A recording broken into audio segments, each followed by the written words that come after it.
Je pense que quand tu as l'envie de faire quelque chose, bah, même si au départ, tu as pas des prédispositions, tu as pas un talent, avec le travail, bah, ça va forcément exploser.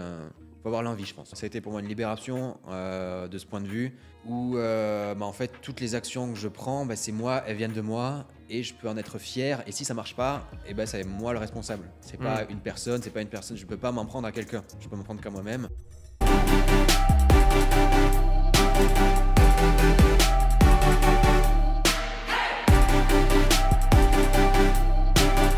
Hello les aventuriers, j'espère que vous allez bien. Aujourd'hui, un épisode un peu différent parce que comme vous le savez, en général, j'interviewe plus régulièrement des investisseurs, des entrepreneurs, mais il m'arrive parfois aussi d'avoir des personnalités qui ont des parcours très intéressants à la poursuite de leurs rêves. Et c'est le cas aujourd'hui de Aurélien Ferréol, qui a un parcours de vie. Il est assez jeune, il a déjà vécu plusieurs vies. Et du coup, je pense que ça peut être un échange assez intéressant. Je vous en dis pas plus, restez bien jusqu'à la fin. Salut Aurélien. Salut, merci de m'avoir invité. Merci à toi d'être là, merci pour ton temps.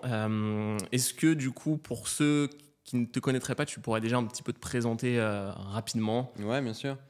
Donc, je m'appelle Aurélien Ferréol, j'ai 30 ans. Moi, à la base, j'ai vécu à Perpignan jusqu'à 18 ans. Ensuite, j'ai fait une école d'ingénieur pendant 5 ans et j'ai changé de vie après ça. J'ai travaillé quand même en tant qu'ingénieur, mais j'ai changé et je suis devenu comédien.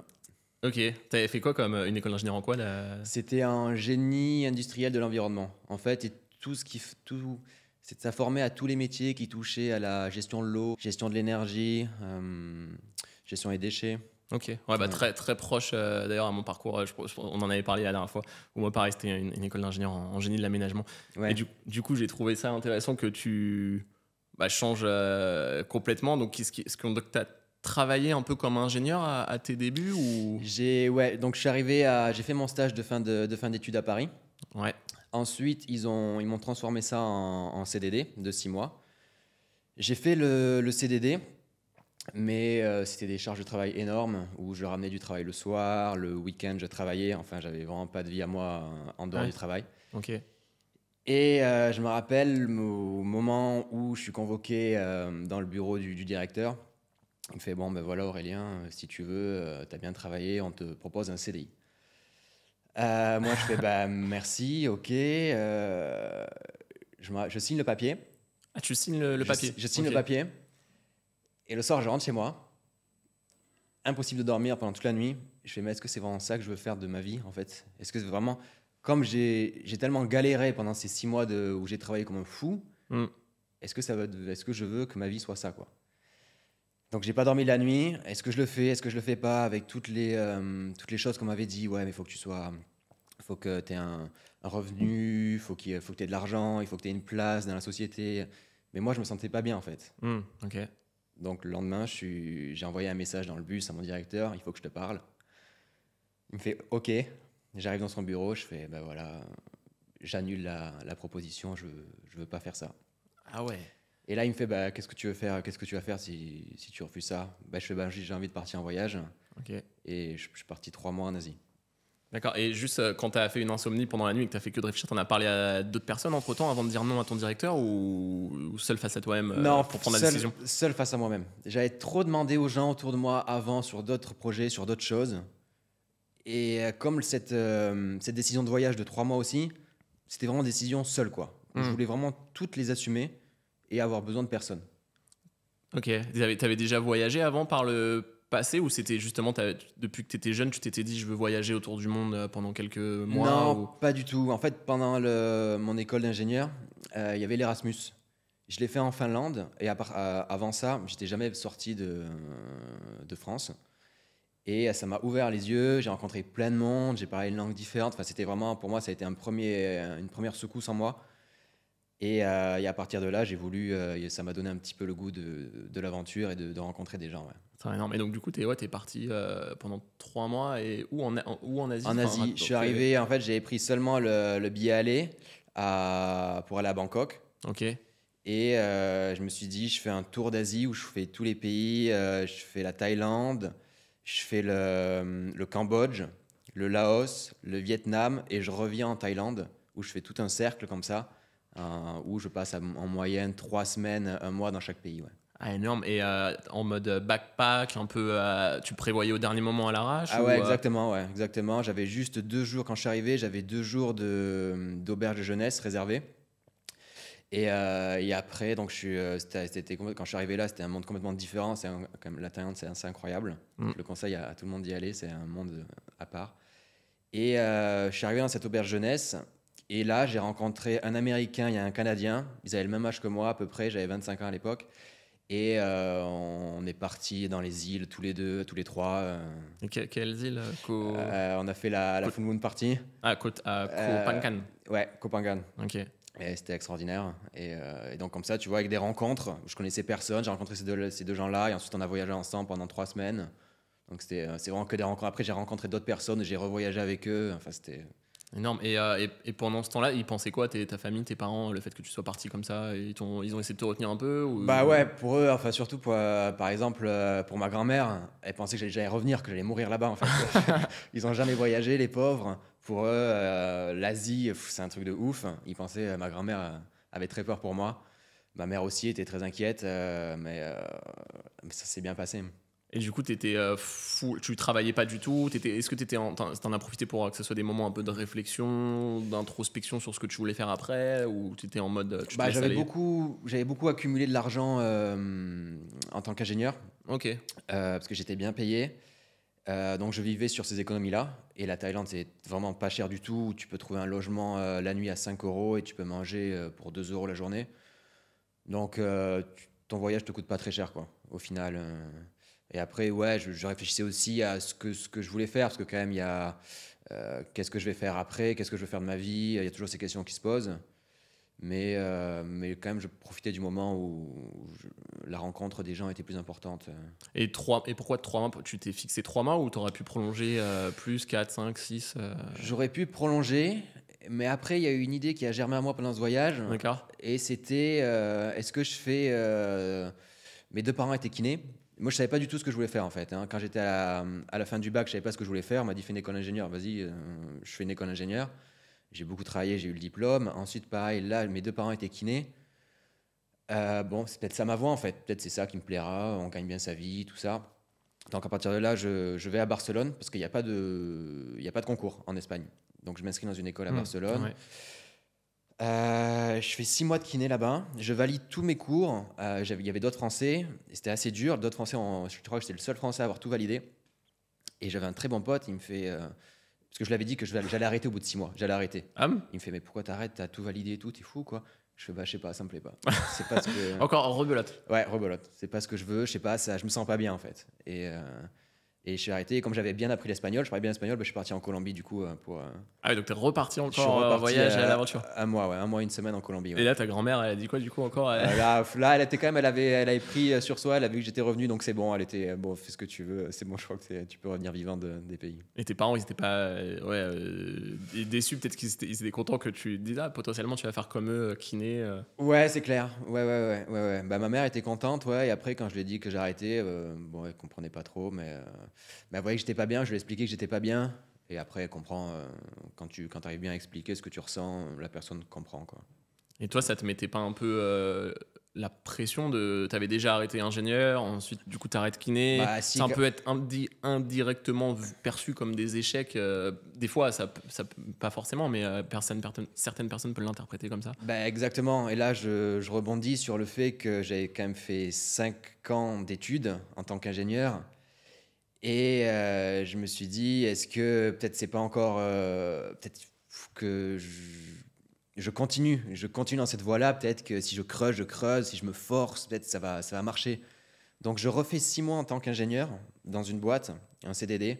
Là, ça va pas du tout. Je m'engueule avec la directrice. Enfin, et là, ça a été pour moi le finito. Je reviendrai plus jamais. Je tire une croix dessus parce que tous mes potes, je m'étais fait des potes en école d'ingénieur. Eux, ils avaient tous continué. Mais là, c'était finito, terminé, ingénieur, terminé. C'était l'élément déclencheur. Ah ouais, c'est bon, c'était pas fait pour moi, j'arrête. Et c'est quoi? C'était le fait d'être derrière un bureau assis? Ouais, c'est ça. C'est quand j'étais derrière le bureau, j'avais toujours plein d'idées, faire autre chose. En fait, je me sentais vraiment pas à ma place, quoi. J'avais toujours d'idées, tiens, je pourrais faire ci, je pourrais faire ça, au lieu de rester derrière ce bureau là. Avec tous ces gens, en plus le dernier emploi que j'ai fait, la moyenne d'âge était très âgée, 40 ans, 50 Ouais. ans. T'avais le mec en face de moi qui allait pas déjeuner, il préférait manger des gâteaux toute la journée, il était assez gros. Enfin, j'ai des visions comme ça, tu sais, de Ouais, personnages ouais, ouais. qui m'effrayaient. Et je fais waouh, je veux pas. Un J'ai peu passé- la rat race. Ouais. Ok, et en Colombie, du coup, t'es resté pareil à vadrouiller un mois. À vadrouiller un mois et en plus là c'était beaucoup mieux parce que je parlais espagnol et donc je rencontrais beaucoup plus de monde, des locaux et ouais plus j'ai vraiment kiffé ce moment. Et tu partais seul aussi, du coup Seul aussi, mais pareil j'ai rencontré plein de monde, c'est ouf quand tout le monde que tu peux rencontrer dans des auberges jeunesse, partout, même des locaux, tu te fais ami avec des locaux, enfin c'est Ah, t'es rarement seul au final, quoi. ouais exactement. Si t'es ouvert d'esprit et que t'as envie d'aller vers l'autre, t'es jamais seul. Ok. Ouais. Et d'ailleurs, parce que justement, moi je devais y être il y a un mois en Colombie, mais j'ai annulé au dernier moment pour d'autres raisons. Mais t'as fait, enfin, très rapidement, tu recommandes quoi? T'as fait quoi? Moi, je suis arrivé à Bogota Ouais. et ensuite j'ai fait pareil tout le tour de la Colombie. Ensuite, j'allais vers le sud, vers le sud. Vers Medellín. Ouais. Et après, c'est là à Medellín où j'ai appris à danser de la salsa. Enfin, j'ai pris Ah, des cours particuliers avec une prof, très sympa la prof d'ailleurs. J'étais un peu tombé amoureux. ah ouais? Ouais, elle était très belle et Ok. c'était très bien. Ah, les Colombiennes, ouais. Elles sont magnifiques. Elles sont vraiment magnifiques. Et après, donc, je suis allé vers le sud. J'ai fait un désert aussi dans le sud, c'est le désert de Tatacoa. Ok. Très, très beau. Et ensuite, je suis remonté, je suis passé par Cali et je suis allé vers le nord, vers les Caraïbes, où là, c'est la partie pour moi la plus belle. C'est vraiment C'est vers. trop, trop beau. C'est pas non, les Caraïbes, c'est pas Si, Carthagène ou. si, exactement. Ouais, ouais, C'est ok. cette ville, c'est une ancienne ville avec des remparts. C'est magnifique. Ok, incroyable. Et du coup, là-bas, t'étais. Enfin, pareil, tu te laissais aller. Et pourquoi tu t'es fixé un mois de. Comme je me suis dit que c'était bien un mois, je voulais faire un mois parce que je voulais rester vraiment que dans la Colombie, vraiment l'explorer à fond. J'aurais pu aller au Pérou ou autre Ouais. part, mais non, j'ai fait vraiment que la Colombie et c'était vraiment pour connaître l'Amérique du Sud. Et vraiment, je suis resté sur la Colombie. Ouais. Ouais, c'est bien parce que moi, à chaque fois que comme toi, je suis parti à chaque fois seul et je me disais c'est pour un mois et finalement, je me retrouvais à aller dans l'autre pays, refaire un mois et Ah à ouais, prolonger à ouais, chaque ouais. fois. Là, justement, quand j'étais allé en Asie, le dernier jour, parce que j'avais réservé mon billet une semaine avant pour repartir en France, et le dernier jour, j'étais dans le nord de la Thaïlande. J'avais mon train pour le soir et le matin, je me mets devant l'auberge jeunesse sur un banc et en face de moi, il y a un moine qui était là Ah, ok, ouais. on se regarde et là, il prend son appareil photo et il me prend en photo. Moi, je fais c'est bizarre parce que normalement, tu sais, t'as pas le droit de prendre en photo quand t'es étranger, t'as pas le droit de prendre en photo les moines, c'est interdit. Hmm. Je fais bon, bah, ok, il est cool, il est ouvert d'esprit. Donc je vais le voir, on commence à discuter, le courant passe hyper bien. Et au bout de la discussion, on discute une heure et il me fait bah, écoute, moi je vais encore plus dans le nord de la Thaïlande. Bah, si tu veux, tu parles anglais et ben tu donneras des cours à des écoles, parce que je donne des cours dans des écoles dans les montagnes. Vers Chiang Mai. Ouais, exactement. Ok. Et là, je fais putain, qu'est-ce que je fais? Est-ce que je reste et ma vie change? Ça peut être Tu ouf. seras peut-être devenu moine. Ouais, ça peut être une expérience de ouf parce qu'en plus à ce moment-là, je lisais beaucoup de livres sur le développement personnel, sur vraiment être bien avec soi-même. Hmm. Et peut-être c'est une expérience qui pourrait pu m'être vraiment favorable. Ouais. J'ai réfléchi et j'ai décliné la proposition et je suis rentré en Europe. Mais Ah ouais, bon, c'était après, ouais, t'as suivi ton intuition. mais c'était une belle rencontre Ouais. et une belle opportunité peut-être. Mais Moi, si tu veux refaire une retraite avec des moines plus tard, ouais, carrément, je pourrais l'appeler. Tu lisais quoi d'ailleurs, comme si tu te rappelles, un ou deux livres en développement personnel qui t'ont marqué Beaucoup Frédéric Lenoir. Ok. J'aime beaucoup ce qu'il fait. Ouais, j'aime bien aussi. Ouais. J'aimerais bien l'avoir d'ailleurs dans ce podcast. Ah ouais, franchement, en tout cas, ses livres sont vraiment géniaux, j'aime beaucoup. Ouais, Et Laurent Gounel, t'as lu aussi ou je sais ouais, pas si tu connais. ouais, pareil, aussi. J'aime beaucoup aussi, j'en ai lu plusieurs de lui. Paulo Coelho aussi. Ouais, Ça, c'est classique. Ouais. Yes. Enfin, classique, international, Ouais, on va dire. ouais.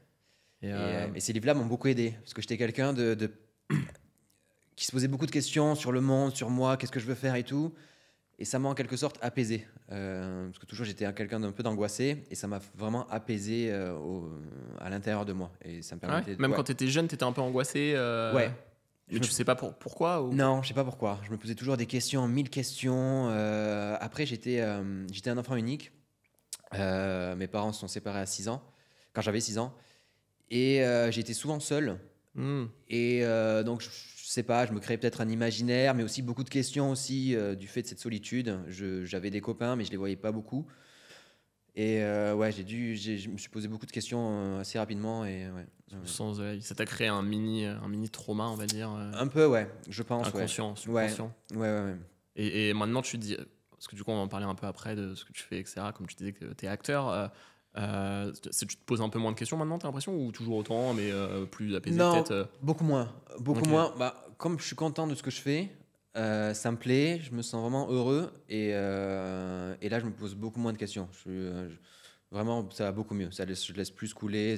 J'ai moins d'emprise. Je cherche moins d'avoir une emprise sur les choses Ah, ouais, lâcher qu'avant. prise un peu, Ouais, quoi. vraiment, vraiment, je le sens vraiment. Et ça m'aide beaucoup. Mais tu penses que t'as fait comment justement pour réussir à un peu lâcher prise À mon avis, c'est avec toutes les expériences que j'ai eues où j'ai pris quand même la décision moi-même de refuser, par exemple, les opportunités qui m'étaient proposées, telles le CDI, ou enfin, d'avoir fait des choix de vie. Ouais. Je pense que ça m'a aidé pour être la personne que je suis maintenant. Ok, ouais, c'est Ouais, hyper intéressant. ouais. Et du coup, quand t'es rentré de Colombie après un mois, tu rentrais parce que il fallait que tu retravailles ou tu faisais comment d'ailleurs t'avais encore des économies de ton J'avais travail un- en tant J'avais qu'ingénieur encore les économies, ouais. Ouais, ouais, j'avais encore les économies. Je vivais sur mes économies, ouais. Ouais, ouais. Et donc après, t'as recherché encore un nouveau travail ou Non, après, parce que du coup, t'as eu l'expérience au travail que t'as abandonné? Non, ça c'était avant la Colombie. Ouais, et après, j'ai fait mon école de théâtre. Après la Colombie, j'ai fait le travail où j'ai abandonné et j'ai fait mon école de théâtre après. Et du coup, t'as eu comment cette idée de poursuivre une école de théâtre? Moi, quand je suis arrivé sur Paris, je connaissais pas du tout le théâtre et j'ai commencé à aller au théâtre. Et pour moi, je me suis dit, putain, mais c'est génial ce qu'ils font. Surtout un comédien que j'avais vu, c'était Maxime Daboville. J'adore ce comédien. D'ailleurs, je vais le voir, il joue vendredi soir à Pauvre Bitos, il joue. Ah ouais, ok. Et c'est au théâtre Héberto. J'adore ce comédien. Et c'est lui qui m'a donné un peu l'envie de faire du théâtre. Et à partir de là, je me suis renseigné de ce qu'il avait fait comme école. Il avait fait les cours Cochet. Et notamment qui a formé aussi. Enfin, Jean-Laurent Cochet était un grand maître de théâtre. Il a formé Isabelle Huppert, Lucchini ou Depardieu. Et, Depardieu aussi. ouais. Ok. Et je me suis dit, bah, je vais faire cette école aussi. Ah, c'est énorme. Bah, c'est marrant parce que tu dis que, en fait, c'est toujours bien de voir un peu des personnes qui nous inspirent, un peu des modèles, Ouais, et exactement. après de regarder un peu comme un journaliste, de creuser comment ils en sont arrivés là, Ouais, et d'essayer pourquoi pas de reproduire le parcours après avec ses propres, tout à fait. Ouais. ses propres moyens. Mais, Exactement. Ouais, ouais. Je suis ok. d'accord. Et donc, et les cours de théâtre, t'es encore du coup reparti une troisième fois à l'école, après école d'ingénieur, école de kiné, école de théâtre. Exactement. Et Donc là, quand j'ai commencé l'école de théâtre, j'avais 26 ans. Et, euh, et donc j'ai fait 3 ans là-bas. Il y a eu le Covid. Donc ça m'a loupé un peu, au moins 6 bons mois, 7 bons mois, parce que l'école avait fermé. Et j'ai fait cette formation, ouais. Ouais, ouais. Et là, c'était une formation à temps plein. Tu C'était- payais avec tes économies ouais, aussi ou... ouais, je payais sur mes économies. Donc par mois, c'était 350 euros. C'était une école privée où j'avais cours tous les matins. Tous les matins de 10h à 13h. Mais les profs étaient très bien. Ça m'a permis d'avoir une bonne base de théâtre, d'avoir les bases pour ensuite être libre dans les castings ou dans les pièces de théâtre et dans les films dans lesquels je joue, quoi. Et est-ce que tu dirais que déjà avant cette école de théâtre, tu avais des compétences particulières ou c'est des compétences que tout le monde peut les acquérir entre guillemets ou il faut avoir un certain talent À mon avis, tout le monde peut les acquérir. Après, il faut avoir une certaine adaptation et avoir de l'imagination, avoir une envie. Mais je pense que quand tu as l'envie de faire quelque chose, bah, même si au départ, tu n'as pas des prédispositions, tu n'as pas un talent, avec le travail, bah, ça va forcément exploser. Il faut avoir l'envie, je pense. Je pense que c'est l'envie qui fait tout, Hmm. pour moi. Parce que l'envie, après, tu fais le travail qu'il faut et tu as les résultats après. Après, c'est juste pour devenir une star parmi les autres, là où il faut avoir peut-être un talent la petite étincelle en plus, le Mbappé du foot ou C'est vrai, c'est vrai. Après, c'est vrai pour les grands talents, mais ça passe par le travail. Ouais, c'est le travail avant tout. Ouais. Ouais, je pense que tous ceux qui ont réussi à exploser, il y a eu énormément de travail derrière. Ouais, ils le disent tous, hein, Ouais, même, ouais, ouais. même Cristiano Ronaldo, Ouais, il c'est un travaille forçat. comme un malade. Ouais, ouais, ouais. Et donc, ouais, tes cours de théâtre, ça t'a... Enfin, c'était plus pour du théâtre ou plus pour du cinéma C'était à la plus base? théâtre. Parce que souvent, tous les comédiens acteurs ont une formation de théâtre. Et après, tu l'adaptes au cinéma. Il y a quelques adaptations à faire pour le cinéma. Mais sinon, après, la base de jeu, c'est la même. C'est la même. Mais surtout, ça m'a permis, cette école théâtre aussi, de connaître du monde dans ce milieu, de parfaire ma culture théâtrale. Mais surtout connaître des gens, en fait. Parce que dans ce milieu, c'est beaucoup des relations. Tu fais des projets avec certaines personnes. Hmm. Ça m'a permis aussi de constituer un groupe d'amis. Pour ensuite, j'ai fait des projets avec eux. J'ai aussi mon meilleur ami qui est comédien que j'ai connu, où on fait des projets ensemble. Ok. Et c'est vraiment ce métier, c'est aussi beaucoup de contacts, quoi. Ouais, donc tu te crées un peu Un comme réseau. tout. En école d'ingénieur, tu t'étais créé un réseau peut-être pour être ingénieur, mais Exactement. bon, peut-être ça t'a moins plu, mais il faut toujours se créer un réseau. Exactement, le réseau, ouais. Ok, donc 3 ans d'école de théâtre, et Ouais. après, comment parce que ouais, la théorie c'est bien, mais ensuite il faut réussir à. Exactement. Ensuite, après, c'est recherche de casting, de faire une bande démo. Bande démo, c'est 2 à 3 minutes avec 4 extraits de jeux de cinéma que tu montres à des directeurs de casting. Et si ça leur plaît, ensuite, ils peuvent te convoquer pour un rôle, pour un casting. Mais le mieux, c'est avoir un agent, parce que l'agent est directement en relation avec les directeurs de casting. Et tu as accès au casting plus facilement, parce que quand tu n'as pas d'agent, tu es un peu livré à toi-même. Et c'est très dur de trouver les castings. Mais ton agent, tu le trouves comment? C'est par ton école, par ton réseau justement, ou c'est à Par, toi d'être c'est à toi de chercher. entrepreneur de ta vie et de. Exactement. Exactement.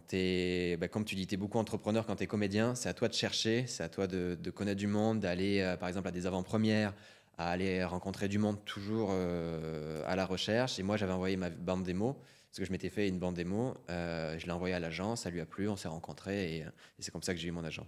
Et du coup, l'agent, tu l'avais trouvé en allant à des premières ou des choses comme ça, t'as dit par Non, exemple, j'avais cherché toute la liste des agences sur Paris et je les avais toutes contactées. Et il m'avait répondu favorablement et je l'avais rencontré et il m'a pris dans son agence. Ok, c'est hyper intéressant. C'est un peu comme pas un cofondateur, mais un partenaire dans l'entrepreneuriat. Donc quelqu'un qui crée une startup, Exactement. c'est trouver son cofondateur. C'est les mêmes démarches, quoi. Tu vas dans des événements, tu cherches sur Internet. Ah ouais, tout à fait. Tu te vends, tu te pitches. C'est exactement ça. C'est exactement ça. Par exemple, j'ai entendu une interview de Raphaël Quenard. Ah oui, j'adore cet acteur. Ouais, et lui, D'ailleurs, j'ai essayé de le contacter, mais. Ok, lui, il est en pleine ascension. Ouais. Et il disait dans une interview, lui, il lâchait rien, quoi. Il y allait, il donnait ses CV à la sortie des avant-premières. Enfin, il lâchait rien. Ah ouais. Et c'est ça que moi, j'admire. C'est qu'il a rien lâché et ça a payé, en fait. Ça a payé, il a fait plein de courts-métrages. Enfin, il cherchait, mais vraiment, c'était son désir de faire ça. Et ça a payé, quoi. Ouais, en fait, je pense que vraiment, quand tu as vraiment envie de quelque chose et que tu t'en donnes tous les moyens, tu trouves toujours le contact, tu cherches dans les mentions légales le numéro de téléphone, l'adresse, tu persistes. Et du coup, tu as eu un premier rôle, où tu as fait d'abord avec tes amis, etc., des courts-métrages, peut-être. Exactement, ouais, avec le réseau que j'avais. Et ensuite, moi, mon premier projet, ça a été tourné en octobre 2022. C'était un premier long métrage de Julien Carpentier avec Agnès Jaoui, où c'est là où j'ai ma première expérience de cinéma, où j'ai eu un rôle, où je jouais un patient dans l'hôpital psychiatrique, parce que l'histoire, c'est en fait donc le film va sortir en avril 2024. Ah ok, ouais, donc c'est tout récent. Ouais. Quand on va sortir ce podcast, il sortira. Ouais, quoi. exactement. Ok. C'est une mère qui est atteinte du syndrome de bipolarité et elle est internée dans un hôpital psychiatrique. Et moi, je suis un ami de cette personne, donc qui est jouée par Agnès Jaoui, et je suis aussi dans l'hôpital psychiatrique avec elle. Je suis un peu son confident. Et le film, c'est qu'elle s'échappe de l'hôpital psychiatrique pour aller rejoindre son fils. Et après, toute l'histoire, après, il y a une espèce de road trip entre la mère et son fils. Le fils, est-ce que je remets ma mère à l'hôpital psychiatrique? Attends, on te revoit après quand elle s'échappe ou... Moi, on me revoit. Non, à la fin, c'est quand elle retourne à l'hôpital psychiatrique. D'accord, ok. Ouais. Ah, énorme. Ouais. Et ouais, ça c'est. Enfin, comment ça s'est. Parce que c'était la première fois que tu passais officiellement dans un rôle un peu. Déjà secondaire, on va dire, un peu. Comment les difficultés que tu as rencontrées, ou est-ce que c'était comme ce que tu t'imaginais ou... Moi, j'avais trouvé le casting sur les réseaux, où j'avais envoyé, il m'avait envoyé le scénario et j'avais envoyé une vidéo. Parce que maintenant, on fait ça beaucoup, les comédiens. Tu envoies une vidéo d'abord, c'est une présélection casting. Tu te filmes chez toi en train de faire la scène. Ah, ok. Donc, tu es sur Internet, il y a plusieurs sites Internet. D'ailleurs, tu m'en avais dit la dernière Là, fois. ouais, tu peux trouver des annonces ou sur Facebook ou sur Movifax aussi. C'est une adhésion, tu payes 30 € par an et tu as des annonces. Facebook aussi, ça marche, ou le directeur de casting. Il faut être abonné à tous les directeurs de casting parce qu'ils peuvent poster sur Facebook ou Instagram. Et moi, j'avais vu ça sur c'était sur Movifax que j'avais vu, donc j'avais répondu, j'avais fait une vidéo avec le scénario que j'avais obtenu et j'ai envoyé ça et ça avait marché. Et donc c'était intéressant parce qu'il y avait 2 personnages à jouer, un personnage en aristocrate, ou parce que la personnage principale avait des visions, et après la réalité où j'étais vraiment le patient dans l'hôpital psychiatrique. Ah, énorme. Et quand tu as préparé cette vidéo pour la présélection, tu t'es mis à fond, tu as vraiment réfléchi pendant longtemps et tu t'es entraîné beaucoup ou... Ouais, enfin j'ai fait surtout des efforts sur la tenue vestimentaire et le maquillage pour me différencier des autres. En fait, ce qu'il faut, c'est se différencier des autres. Donc par exemple, pour l'aristocrate, je m'étais bien peigné, j'avais les cheveux longs à l'époque, je m'étais bien peigné, je m'étais maquillé, je m'étais rasé la barbe. Ouais, ok. Et juste avant de m'être rasé la barbe, j'avais fait le personnage qui était dans l'hôpital psychiatrique. Donc j'avais la barbe, je m'étais laissé la barbe, je m'étais maquillé aussi pour avoir l'air très fatigué. Enfin, beaucoup de mise en scène à ma vidéo, je pense que c'est ça qui a plu. Et c'est comme ça que j'ai eu le rôle, ouais. Ouais, ok, énorme. Et ça, t'avais fait tout seul ou t'avais demandé à peut-être des amis de ton école de théâtre pour t'aider aussi? C'est ma copine qui m'a maquillé. Et elle était douée et ça a bien marché, ouais. Ok. Et du coup, le tournage, il a duré combien de temps de ce film? Moi, j'avais eu 2 jours et le tournage a duré un mois et demi, je pense. Juste très rapidement, merci beaucoup pour votre engouement. On vient de passer la barre des 100 000 vues et écoutes sur YouTube et Spotify. Le podcast est en croissance de plus de 157% par semaine, donc ça fait vraiment très plaisir et c'est que le début. D'ailleurs, n'hésitez pas à vous abonner. D'après les statistiques sur YouTube Analytics, vous êtes nombreux à regarder les épisodes sans être abonnés, donc n'hésitez pas à vous abonner. Ça permet d'inviter encore plus de monde, de grossir le show et ça me ferait vraiment super plaisir qu'on puisse faire évoluer l'émission positivement. C'est La vie de ma mère, c'est ça? La vie de ma mère, ouais. De Julien Carpentier. Il a eu le prix du public au Festival d'Angoulême. D'accord, ok. Et ouais, donc non, il marche bien, c'est un très beau film. Et juste pour revenir sur l'agent, il t'avait aidé pour obtenir ce rôle, Pour celui-ci, non. C'est moi qui l'ai trouvé par moi-même. Par toi-même, avec le casting, ok. Ouais. Et d'ailleurs, parce qu'on faisait l'analogie avec les cofondateurs tout à l'heure dans l'entrepreneuriat, l'agent... tu dois le convaincre, et est-ce que tu dois le rémunérer ou c'est juste qu'il prendra un variable à chaque fois que tu signes des contrats? En fait, ce qui se passe, par exemple, sur une journée de tournage, si par exemple je décroche une journée de tournage qui est payée 450 € le minimum, lui, il va prendre 10%, mais pas sur mon salaire, c'est la production qui va payer 10%. Donc il va gagner 45 €, mais moi, mon salaire sera toujours le même, c'est 450 €. Ah oui, ok. Ouais. Mais donc en amont, il n'y a rien. C'est juste que par contre, lui, pour qu'il passe du temps... pour te représenter, faut qu'il soit quand même convaincu de ton talent pour... Exactement, il faut qu'il y ait une confiance entre l'agent et le comédien, et comme tu dis, qu'il y ait une confiance, un partenariat. Ouais. Ok, ouais. Énorme. Et donc, depuis que tu as fait ce rôle, tu as eu l'impression de développer un peu tu as dû apprendre des nouvelles techniques pour jouer, j'étais déjà sur le plateau de cinéma, donc ça change. C'est avec tous les techniciens autour, le réalisateur, les autres comédiens. Donc déjà, il y a une certaine énergie qui est palpable et qui est bonne à prendre. Et c'était vraiment une expérience que j'ai beaucoup kiffé, que j'ai beaucoup aimé et que j'ai envie de reproduire en trouvant d'autres rôles différents. Ouais. Toujours du coup dans le cinéma, parce que sinon tu disais tout à l'heure à la base tu avais plus pris des cours de théâtre pour aller dans le théâtre, ou t'aimes bien les deux, faire les deux en équilibre? Moi j'aime bien les deux, j'ai une préférence pour le cinéma. Ah ouais? Ok. Ouais, j'aime bien, ouais. Parce que moi du coup j'ai jamais vu de l'intérieur, mais je crois que c'est quand même très il y a beaucoup de scènes, c'est coupé, tu dois c'est coupé, tu dois te remettre dans l'émotion directement, mais c'est intéressant de conserver quelque chose, quoi. Après tu as le film après qui sort, et c'est sur l'instant T, quoi. Sur l'instant T, quand tu fais ta prise, après tu peux la refaire aussi, mais c'est vraiment différent du théâtre, où dans le théâtre t'as un public, t'as pas le droit à l'erreur, tandis que là, au cinéma, tu peux te tromper, tu peux recommencer la prise. mais j'aime bien. Et pour apprendre ton texte, t'as des astuces, des techniques. Enfin, parce si un tournage va durer un mois et demi et que quand tu as le rôle principal, c'est différent, mais que tu dois apprendre ton texte vraiment par cœur pendant toute la durée, ou tu peux le répéter juste avant Non, le mieux, c'est d'apprendre tout le texte d'un coup. Parce que avant le début du tournage, parce que par exemple, si tu fais au jour le jour, et à un moment, ils décident de changer le plan de travail, et la veille, ils te disent, bon, on change le plan de travail, toi, tu avais préparé ta scène, mais tu n'as pas préparé la scène Ah oui, ouais. qui Si c'est prévoit, inversé, quoi.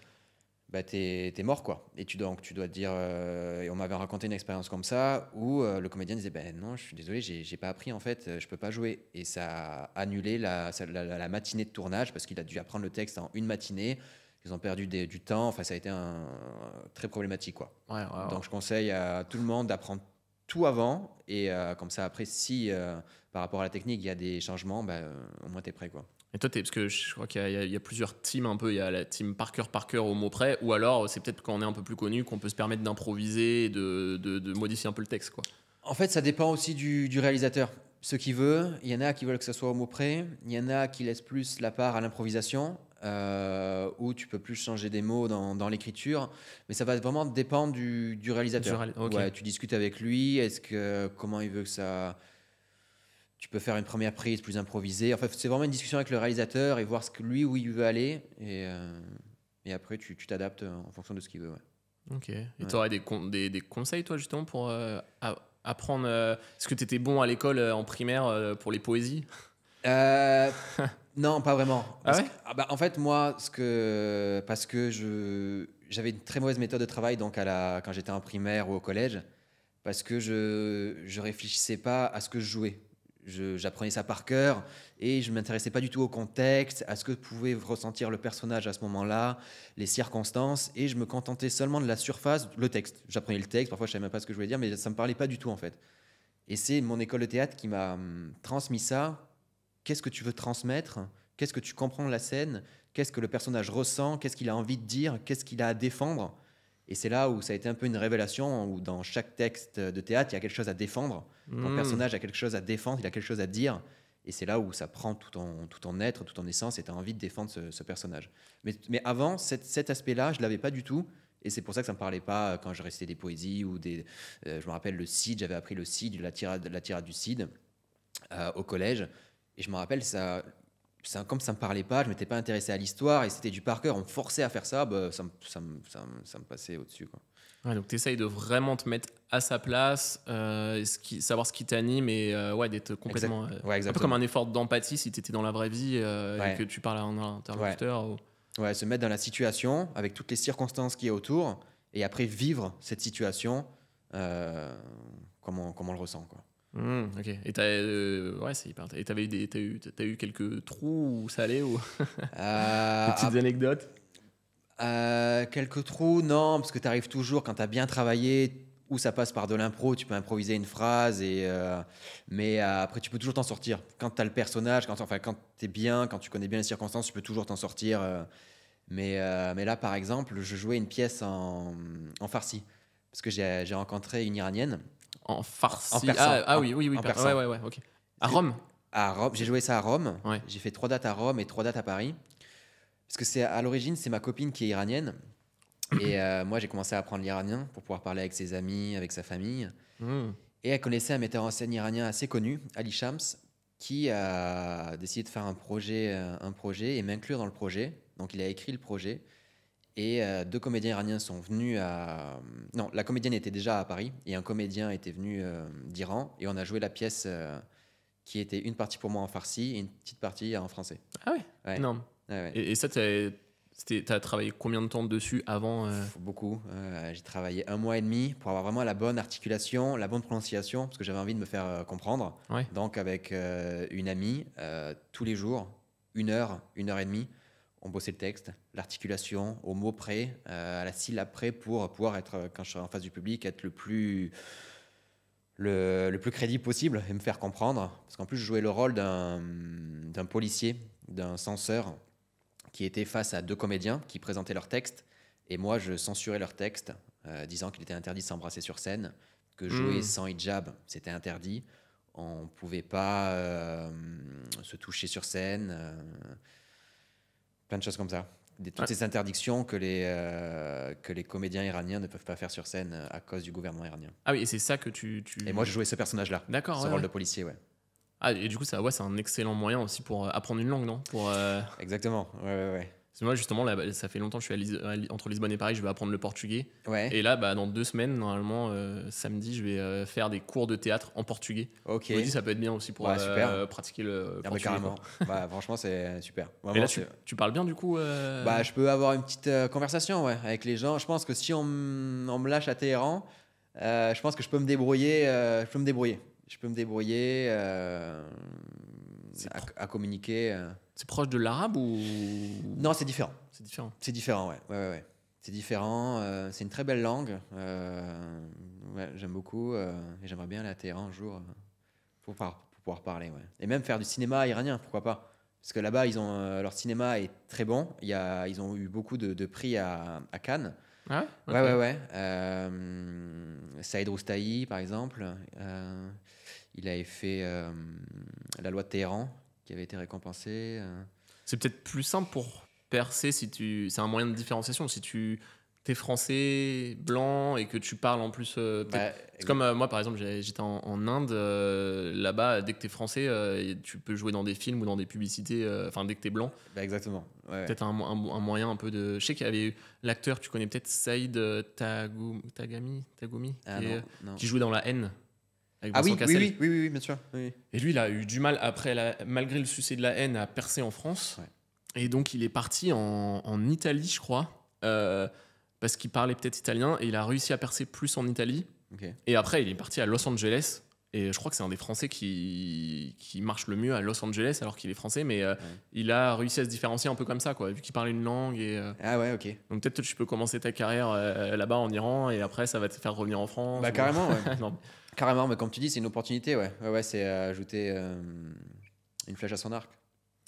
Et est-ce que au quotidien, comment il me semble comment ça fonctionne, parce que t'es pas rémunéré tout le temps, c'est assez aléatoire. Tu peux avoir, je crois que tu m'avais dit des aides un peu comme le chômage pour les. C'est l'intermittence. L'intermittence, voilà, les intermittents du spectacle. Comment ça marche? Sur une année, donc nous on est payé les artistes en cachet. Donc un cachet de 12 heures généralement en tant que comédien. Et sur une année, il faut rassembler 507 heures, soit 47 cachets. Non, pas 47, 43 cachets. Ok. Et quand tu as réuni ces 43 cachets sur une année, tu débloques l'intermittence, c'est-à-dire que chaque mois, tu as un salaire minimum. Même si tu travailles pas, ça permet de garantir, même si, par exemple, si tu n'as pas de projet qui tombe, tu as quand même un salaire qui tombe, quoi. Pour avoir quand même une assurance financière. Une certaine stabilité. Ouais.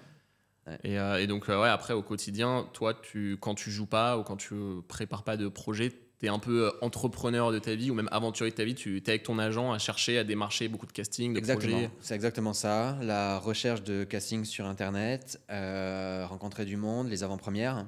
Attendre parfois le réalisateur pour discuter avec lui, poser des questions, s'intéresser à son travail. Mais ça passe beaucoup par aller aux avant-premières de théâtre. D'autres acteurs, quoi. D'autres acteurs, ouais. Donc là, par exemple, quand tu dis vendredi, tu vas à une, c'est peut-être potentiellement, tu peux rencontrer d'autres personnes. Exactement. Je vais essayer de rencontrer...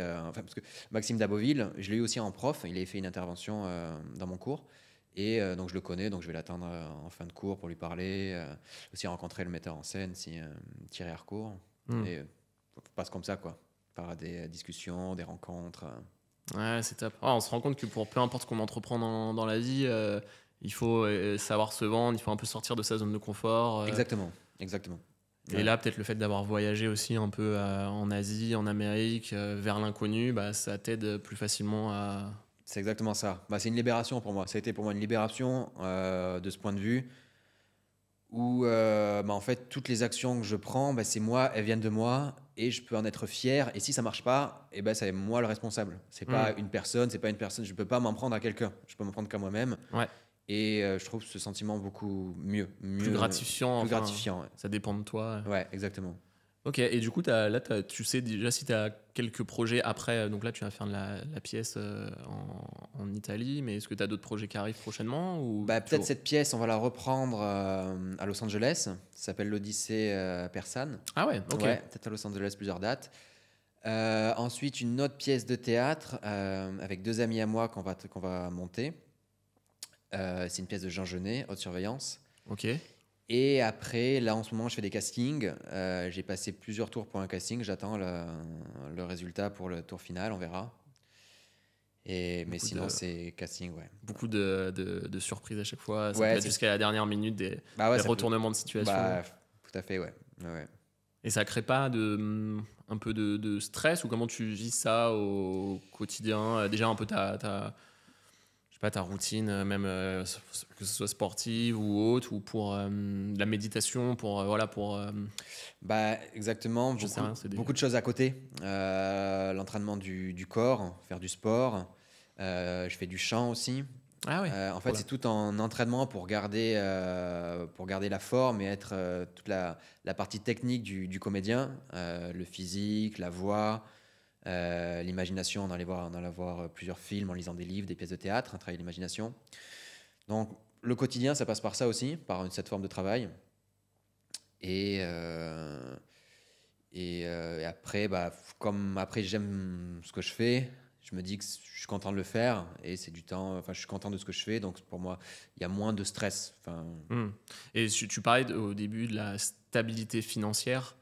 Justement, il me semble que tu m'avais dit, je crois que tu as investi on parle un peu souvent dans ma chaîne d'immobilier. Ouais. Que tu as investi dans l'immobilier, tu as réussi à faire ça en parallèle de comment tu t'es pris en parallèle de tous tes castings, etc., au niveau de la gestion, Ouais. pour trouver le bien. En fait, c'est un ami qui était comédien aussi avec moi et il s'est un petit peu reconverti parce que lui, il voulait gagner plus d'argent et il s'est réorienté vers l'immobilier.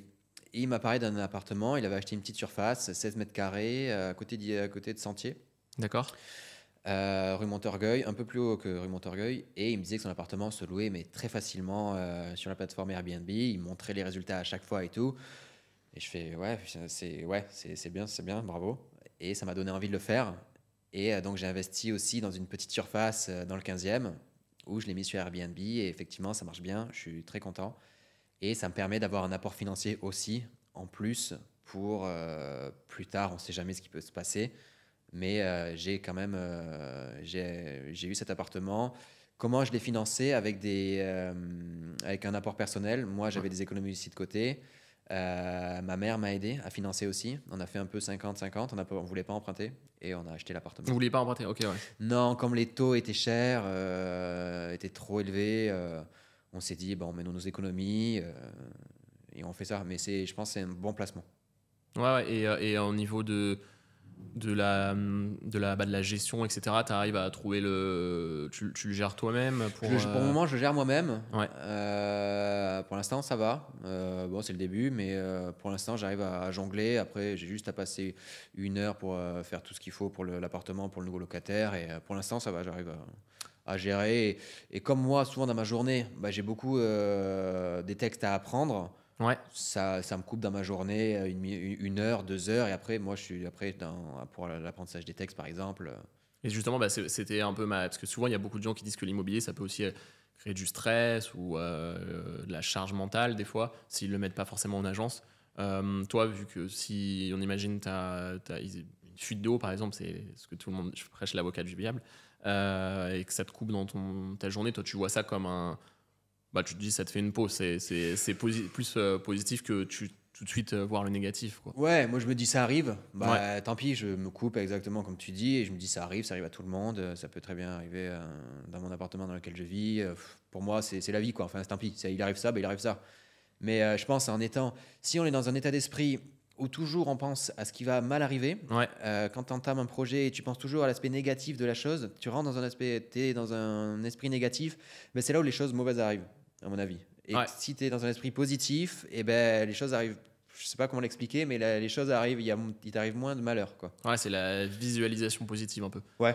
Ah, c'est marrant, je faisais une conférence là, il y a 2 semaines Ok. et il y avait un participant qui, lui, avait peur des loyers, que les loyers soient impayés et il me disait pendant 1 an, t'es bloqué, tu peux pas te retrouver sans loyer, etc. Et je lui ai dit, en fait, les gens, ils partagent leurs mauvaises expériences quand les loyers sont impayés, mais ils partagent pas forcément leurs bonnes expériences quand les loyers sont payés. Donc, du coup, tu as l'impression que aucun locataire paye ses loyers Exactement. en France, alors qu'en fait, c'est que 1% des gens qui payent pas leur loyer, quoi. Exactement. Souvent, c'est comme les médias, on est attiré par les mauvaises nouvelles plutôt que les bonnes nouvelles, quoi. C'est ce que je pensais, c'est exactement ce que je pensais. Ok, c'est hyper intéressant. Mais le fait, je pense que tu es investi dans l'immobilier quand tu es un peu intermittent du spectacle, etc., c'est au contraire, il faut voir ça comme un point positif. Ça t'apporte un soutien mental parce qu'une certaine sécurité financière. Ouais. On sait pas ce qui peut se passer. Ouais. Ok, non, top. Et donc le film qui sort là prochainement, c'est La vie de ma mère, c'est ça? La vie de ma mère, ouais. Hâte de le voir. Bah ouais, c'est un très bon film. Franchement, il est très bien. Et ok. Et sinon, comment petite dernière question un peu, comment tu te vois dans 10, 15 ans, idéalement, le Aurélien de rêve, on va dire? Le Aurélien de rêve, que j'ai de bons projets, des projets qui me plaisent dans le cinéma ou dans le théâtre, que je travaille avec des gens où j'aime bien leur travail et que je suis content de travailler pour eux et avoir des rôles où je peux vraiment m'épanouir dans ces rôles-là et vraiment avoir de bons rôles et vraiment être bien dans le milieu du cinéma, quoi. T'as un style en particulier qui te plaît ou pour le moment tu testes un peu tout pour justement te explorer Je suis fasciné par certains réalisateurs. Par exemple, Jacques Audiard. Ouais. J'adore ses films. Pour moi, j'aimerais vraiment travailler avec lui. C'est plus des fascinations avec des réalisateurs où j'ai envie de travailler pour eux parce que j'aime leur univers. Gaspard Noé, par exemple, j'aime aussi son univers. C'est vraiment des univers de réalisateurs où j'ai envie de travailler avec eux. Et comment tu pourrais, juste pour rebondir sur ce qu'on disait tout à l'heure, entreprendre sa vie, comment tu pourrais t'y prendre concrètement, on va dire, peut-être pas demain, dans les prochains jours, pour essayer de travailler avec Jacques Audiard? Par exemple, connaître la directrice de casting ou directeur de casting avec qui il travaille, rencontrer, parce qu'il y a des ateliers aussi sur Paris où tu peux rencontrer le directeur de casting pour pouvoir les connaître. Ensuite, s'ils ont une sélection à faire, te rappeler pour le casting. Tu vois, commencer par là. Essayer de retomber au bas, aller voir les films avec de Jacques Audiard, peut-être le rencontrer, essayer toutes les opportunités. Mais je pense connaître le directeur de casting avec qui il travaille, déjà, une première étape, une porte d'entrée qui peut être intéressante. Par exemple, j'ai rencontré un directeur de casting qui a travaillé avec lui. Et déjà, ça a permis une première approche. Ouais, donc déjà briser un peu la glace, Voilà. Ensuite garder contact. Voilà, exactement. Et comment tu fais pour... Parce que tu disais, le cinéma, comme tout d'ailleurs dans la vie, c'est beaucoup de réseaux. Toutes les rencontres que tu as réalisées, etc. Est-ce que comment tu fais pour essayer d'entretenir le réseau et pas perdre de vue les gens, etc. Je sais pas si tu as mis en place quelque chose. Si, ou pas forcément. si. Par exemple, peut-être. Ouais, par exemple, j'ai un fichier Excel D'accord. où j'ai tous les directeurs de casting. Ah ouais. Et ce qu'il faut faire, c'est pour pas être, parce que tu es dans leur base de données, pour qu'ils se souviennent de toi quand ils ont un casting à faire, il faut leur envoyer des photos de toi et ta bande démo. Et donc, tous les 3 mois, moi j'ai mon fichier Excel de suivi où tous les 3 mois, je relance le directeur de casting pour que si il a une sélection à faire dans un casting, tiens, c'est vrai, je connais lui, j'avais bien aimé, je vais le proposer en casting. Tu vois. Ouais, un CRM, je sais pas si tu vois, c'est un CRM. Et c'est-à-dire, c'est un message personnalisé, tu envoies l'email avec tes photos, hello, comment ça va? Exactement. Et ça, moi j'ai mon fichier Excel et quand je vais au bout de 3 mois, c'est le moment de relancer, je recrée un mail avec mes nouvelles photos et tout. Ouais, c'est trop bien ça. Tu vois, c'est de la démarche auto-entrepreneur, quoi. Ouais, mais ça, c'est un conseil qui s'adapte vraiment dans tout, quoi. Ouais. Dans tout business, dans tout. Si une start-up que tu lèves des fonds, relancer avec des techniques de rappel, etc. Oui, ouais. Ok, top, hyper intéressant. Je sais pas s'il y a des conseils un peu que tu aimerais donner à des jeunes qui voudraient peut-être être comédiens ou pas que, mais suivre leur passion. Ce que tu as appris depuis que tu as suivi tes cours de théâtre. Ouais, bah moi, ce que je peux conseiller, c'est vraiment suivre ses choix, quoi. Enfin, vraiment pas se prendre la tête, pas se poser trop de questions et faire ce qu'on a envie de faire, même si c'est mal perçu ou je sais pas, on s'en fout de ce que les autres perçoivent, mais c'est vraiment au fond de toi, tu sais ce qui est bon. Tu sais très bien au fond de toi, de ta personne, ce qui est bien pour toi, et c'est suivre ça, suivre cette voie-là, s'écouter soi-même, et ça va marcher. Si tu fais ça, ça va marcher sur certains. Faut juste persister, quoi. Juste persister, avoir confiance en soi et suivre son choix. Suivre. Ta grand-mère que tu parlais tout à l'heure, là, elle est contente du tout que tu sois maintenant dans. Bah, elle est contente, ouais, elle est contente. Je lui parle de ce projet de pièces iranien. Elle me fait waouh, c'est super. Franchement, bravo. Parce qu'elle avait très peur quand je commençais le milieu du cinéma. Elle me disait, mais c'est dur et tout, parce qu'on peut l'entendre partout. Mais elle est fière et elle est contente. Et maintenant, elle est contente. Voilà, elle est contente des voyages aussi que j'ai fait. Elle m'en reparle. C'est la première à m'en reparler de mon expérience de théâtre, tu vois. Donc au départ, les gens ont peur. Mais après, quand ça marche, bah, ils sont contents pour toi. Et cette pièce iranienne, d'ailleurs, c'est pas du tout enregistré. On peut pas avoir des extraits sur Internet ou, Si elle est enregistrée, mais il y aura des extraits, ouais, sûrement, ouais, sur Internet. Là, parce qu'on a terminé la dernière à Rome la semaine dernière. Donc il y a eu une captation, donc c'est en train d'être travaillé, ouais. Ok, ouais.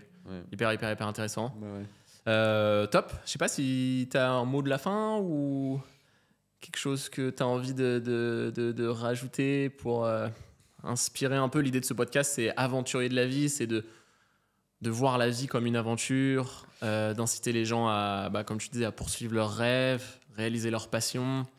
Bah, pour moi, comme on en a parlé, c'est se lancer. C'est se lancer et ne pas penser au côté négatif du projet, mais plutôt les aspects positifs et ce qu'ils pourront t'apporter. C'est vraiment pour moi ça le plus important. C'est pas être réfréné par les côtés négatifs, mais voir les côtés positifs et être encouragé et se lancer, quoi. Toujours positif, ouais. Ok. Ouais, se lancer. Ouais, top. Mais, super, merci beaucoup pour... Juste, je rajoute, j'avais entendu une phrase, le secret de l'action, c'est s'y mettre. Le secret de l'action, c'est s'y mettre. Ouais. Ah ouais, toujours agir. Mais ça, c'est un peu d'ailleurs le fil conducteur de toutes les personnes que j'invite dans mon podcast, aussi bien entrepreneurs, investisseurs, etc. C'est s'y mettre, ouais. Et pas trop réfléchir, justement. Donc c'est intéressant ce que tu disais au tout début, que quand tu étais un peu jeune, tu étais un peu anxieux, que tu réfléchissais beaucoup, etc. Et qu'après, tu as réussi à lâcher prise. Et le fait de lâcher prise, les choses se déroulent peut-être plus facilement, quoi. Ouais. Exactement. Super. Bon, en tout cas, hâte de revoir je fais pas trop de promotion sur ce podcast, mais de voir ton film La vie de ma mère, qui sort dans un mois, ou peut-être même moins quand le podcast sortira. Yes. Super, merci beaucoup pour ton temps, Aurélien. Merci à toi, c'était avec plaisir. Et à très très bientôt. À bientôt. Ciao.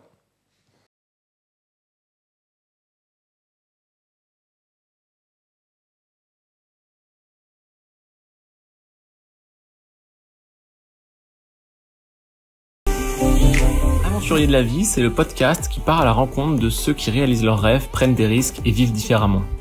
Si vous avez aimé cet épisode, n'hésitez pas à laisser un commentaire sur la plateforme de votre écoute. Et n'hésitez pas à partager l'épisode auprès de votre entourage. Un grand merci pour votre soutien. C'était Adrien Hardy, auteur du livre Financer ses rêves et fondateur de la plateforme Algae pour investir dans l'immobilier facilement. À très bientôt et un grand merci. Et n'oubliez pas, la vie est une aventure.